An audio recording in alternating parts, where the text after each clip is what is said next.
నిర్మాణ కార్మికులకు ఒక సంఘం సమావేశాలు ఏర్పాటు చేసుకోవడానికి మాకు ఒక భవనం లేదన్నా అద్దె భవనంలో ఎక్కడో చిన్న దాంట్లో మేము సమావేశాలు పెట్టుకుంటున్నాము. మా యూనియన్ అంతా ఒకసారి గుమికూడడానికి మా అవసరాలకు అది సరిపోవడం లేదు. అది చాలా చిన్నది. అందులో బాడిగ మేము కట్టుకోలేకుండా ఉన్నాము. మాకు సొంత భవనం కట్టుకోవడానికి మేమందరం భవన కార్మికులే కాబట్టి మేము ఫాస్ట్‌గా కట్టుకోగలుగుతాము. ఈజీ కూడా మాకు అది కట్టుకోగలము. కాకపోతే స్థలం కొనుక్కోనికి మాకు అంత ఆర్థిక వెసులుబాటు లేదన్నా మేము పెట్టుకోలేమని ఎమ్మెల్యే గారిని 2 సెంట్లు చాలు అని అడిగినారు. 2 సెంట్ల స్థలం చాలు అని ఇదే యూనియన్ వచ్చి అడగడం జరిగింది. ఆ రోజు నేను ఇస్తాను అన్నాడు. 2 సెంట్లు కాదు అని ఈరోజు 5 సెంట్లు మీకు ఇవ్వడం జరిగింది. ఇచ్చిన మాట కంటే డబల్. ఎందుకంటే మీరే గమనించాలా, పేదలంటే ఆయనకు ఎంత అభిమానము, ఎంత ప్రేమ అనేది. ఇంకొకటి కూడా, మా ప్రతి ఒక్కరికి ఒక ఇల్లు కట్టుకోవాలనే ఒక కళ ఉంటుంది. అది సొంతింటి కళ అంటాం.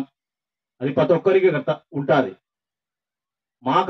మాకు ఇల్లు కట్టుకోవాలని సొంతింటి కళ అంటే దాన్ని ఫుల్ఫిల్ చేసి మాకు భవనాలు కట్టించేది, మాకు ఇళ్లను కట్టించేది మీరైతే భవన నిర్మాణ కార్మిక సంఘంలో ఉండే ప్రతి ఒక్క కార్మిక కర్షకుడు అయితే ఈరోజు ఈ సంఘానికి ఈ ప్రొద్దుటూరులో ఈ సంఘం యొక్క కళ, ఎన్నో సంవత్సరాల కళ తీరుస్తాండేది మన ఎమ్మెల్యే గారు రాచమల్లి శివప్రసాద్ రెడ్డి గారు అనేది మనమందరం ఖచ్చితంగా గుర్తుపెట్టుకోవాల్సిన అంశం. మీరు ఇంకోటి కూడా గుర్తుపెట్టుకోవాలా. 40 ఏళ్ల నుంచి చూస్తున్నారు ప్రొద్దుటూరు రాజకీయాలు. మీరందరూ 40 ఏళ్ల నుంచి చాలా మంది ఎమ్మెల్యేలుగా చేసినారు. అన్ని పార్టీల వాళ్ళు చేసినారు. ఇప్పుడు ఒక వ్యక్తి ఊరికే ప్రెస్ మీట్లు పెడతాడు, మాట్లాడతాడు. ఆయన కూడా నేనేదో పొడుపుతా పీకుతా అంటున్నాడు. కాకపోతే 40 ఏళ్ల నుంచి చేసిన రాజకీయాలు, శాసనసభ్యులుగా ఇక్కడ పాలించిన వాళ్ళు కానీ ఇప్పుడు మేము ఎమ్మెల్యేగా నిలబడతాము అనుకునే వాళ్ళు కానీ ఎవరైనా ఒక్కరైనా మీకు ఒక చిన్న సహాయం కానీ చేసినారా? రాచమల్లి శివప్రసాద్ రెడ్డి గారు మన ఊరి శాసనసభ్యులు అయిన తర్వాత, రెండవసారి అధికార పార్టీ అయిన తర్వాత ప్రొద్దుటూరుకు ఎంత తేడా ఉందో గమనించండి.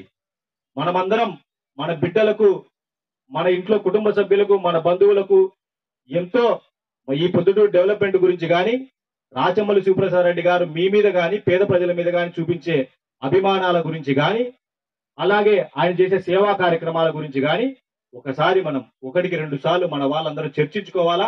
జగనన్న గారి ఆశీస్సులు ఉంటే మంత్రి అవుతారని మేమందరం మంచి హృదయంతో కోరుకుంటున్నాం.